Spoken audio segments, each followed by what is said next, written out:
का कहीं जब ठेकेला तो भक भक भूसा फेंकेला। जब जब केहू ठेकेला तो भग भग भूसा फेंकेला। जी हाँ दोस्तों, अंतरा सिंह प्रियंका का गाना आ गया बा, भूसा फेंक रहा है थ्री। मतलब कि भैया इतना अच्छा गाना है, ये टेंगे टेंगे के मैं आई खनवा दे दा हो काम पे जाके हा, कुछ ऐसे बोलते हैं एकदम। मतलब कितना अच्छा गाना है।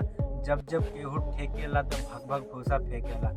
और अंतरा प्रियंका से कहते हैं हमार मर्दा भैया इतना अच्छा है, का बताएं एकदम गाना एकदम शर्मा जी एकदम बहुत अच्छा से लिखले बारे। और दूसरी बात ये भैया गाना में एको जगह बुराई ना है, एकदम बिल्कुल अच्छा गाना है, चैती गाना है, एकदम साफ सुथरा है। तीन आयल बा तो तीन कोई सोच समझ के ही लिखल हुई आर्य शर्मा जी। मतलब कि भैया इतना बहुत अच्छा गाना है, एकदम जाके एकदम सुनी जा। मतलब कि बे म्यूजिक से आयल बा, एकदम गर्दा गर्दा उड़ा दिले बड़े अंतरा सिंह प्रियंका जी।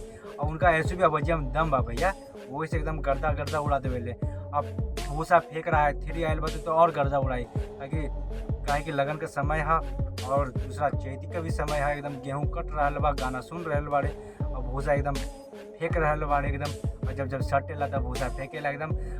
और यह बात बोलने वाले अंतरा प्रियंका जी हमारे मर्द एकदम बहुत अच्छा बा, चैती में एकदम अच्छा से एकदम कोड़ा ताड़े एकदम भूसा एकदम फेंका ताड़े एकदम सटा ताड़े। मतलब जे बात सब सही बा, एकदम गाना मस्त बा, एकदम जाके सुनी जा।